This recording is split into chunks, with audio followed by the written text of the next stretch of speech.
I am sick, by the way, of pretending that the stuff that I like is cool stuff. I don't like anything cool. I'm really excited for the day I can finally stop pretending to hate Coldplay. I love Coldplay. I love calling occasionally someone trying to be sympathetic will be like, oh yeah, the early stuff is good. And I'm like, no, all of it. And like, I was sitting in a car and Coldplay came on and the driver of the car went, ugh, Coldplay. And I had to be like, yeah, I hate music that makes it feel like you can do anything.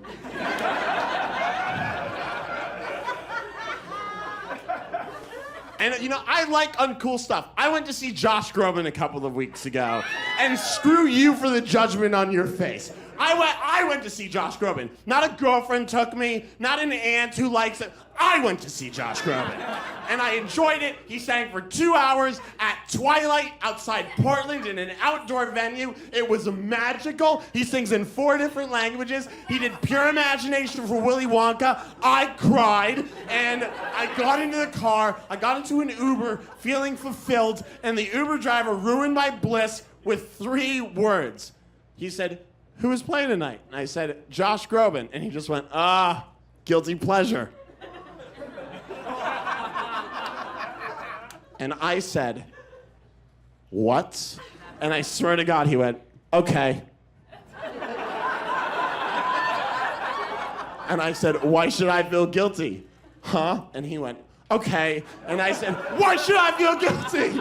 For seeing a once-in-a-generation talent sing timeless classics? And he didn't respond. And then I said something that I'm genuinely sure is the most embarrassing thing I've ever said. I crossed my arms, and after this, we were quiet for the rest of the ride.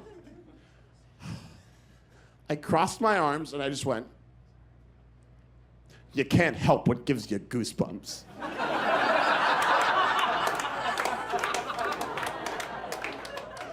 The worst tattoo I've ever seen is this. I worked with a girl at KFC. Long story. And everyone called her Jennifer 9/11. Hold on. It's way worse than you think. She had a tattoo on her lower back of the Twin Towers and the words never forget.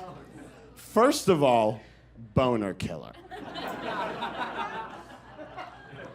Second of all, that means that at some point in her life, she walked into a tattoo, presumably after 9/11, otherwise it's crazy. She walked into a tattoo parlor and was like, I want a permanent reminder of the saddest day in American history. And they were like, Gettysburg? And she's like, no. More recent. And they're like, 9/11. All right, where do you want it? And she's like, it should be a reminder. And they're like, yeah. She's like, should remind me every day. And they're like, yeah. Where do you want it? And she's like, well, what's the one part of my body I could never see ever unless I had a neck like an owl? But here's why it's really horrifying / great. Because time isn't always kind to people's bodies. And eventually, her skin is gonna sag. And those Twin Towers are gonna collapse again. So it's less of a reminder and more of a reenactment. Your next act is an Edinburgh Best Newcomer winner. Please put your hands together for Alex Edelman.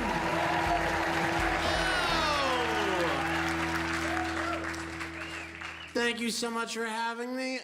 My name is Alex. That's the name I go by, but that's not my real name. My real name, this is true. My real name is David Yosef Shimon ben Elazar Ruvain Halevi, Alex Edelman. I go by Alex because it's all I can remember. I go by Alex, and my family gives me a lot of shit for it. They're like, you're not proud of your Hebrew name? No. I'm not. My father's name is Elazar, and he's like, why aren't you proud of Hebrew? Why aren't you proud of Hebrew name? And I'm like, I don't know, Elazar, because it sounds like we're all in Slytherin. That's why. cousins, Menachem and Yitzchak, you can't even spell their names correctly in English because there's no English letter for phlegm. A lot of my friends are having babies or adopting, which is fine. I'm actually thinking a lot about adoption. I know that sounds silly, like I just turned 29 last week. And like, I think that's right on the edge, age-wise, right? I think that's just like, just a little too old. I don't think anyone will take me at this point. But...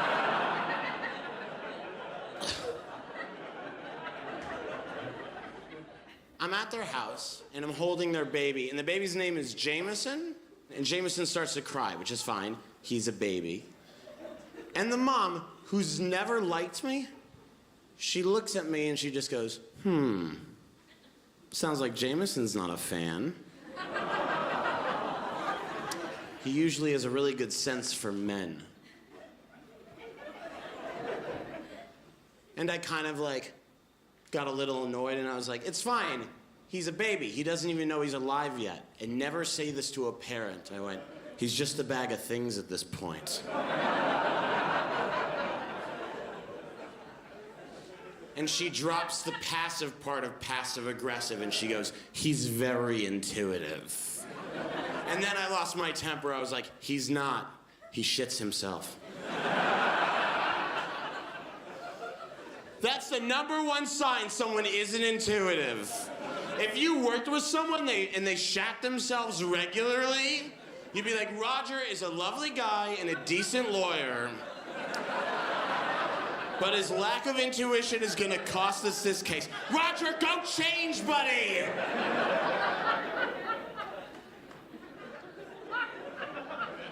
And they go into the kitchen and talk about how awesome I am. And they come out, and she looks a little apologetic. She goes, sorry, we're a little uptight because people are judging us for the way that we're raising Jameson. I said, what are you talking about? And she told me this, and I didn't know it was a thing, and now I'm very aware it's a thing. She went, well, we've decided we're not gonna vaccinate him until we know more.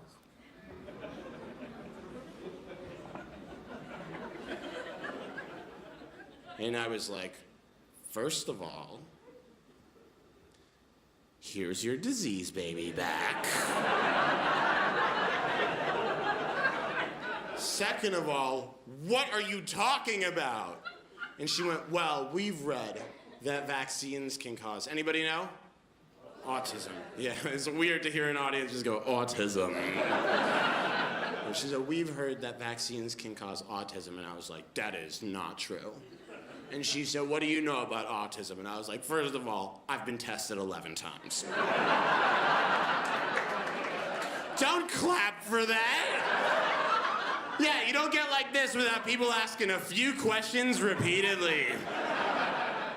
I went to a lot of child psychiatrists. I was a child psychiatrist slut.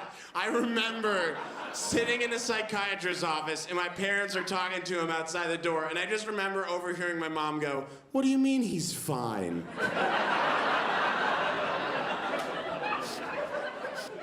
But I said, yeah, that seems like bullshit. And she went, well, it's our opinion. And the way she said it sounded like, this conversation is over. She went, it's our opinion. The science isn't conclusive. And I'm not this guy. I'm very agreeable. But I said, that seems like a really dumb opinion. It seems really dangerous. And she went, you can't judge us for our opinion. And I was like, that's how we judge people. Opinions in action. It used to be skin color, but someone had a dream.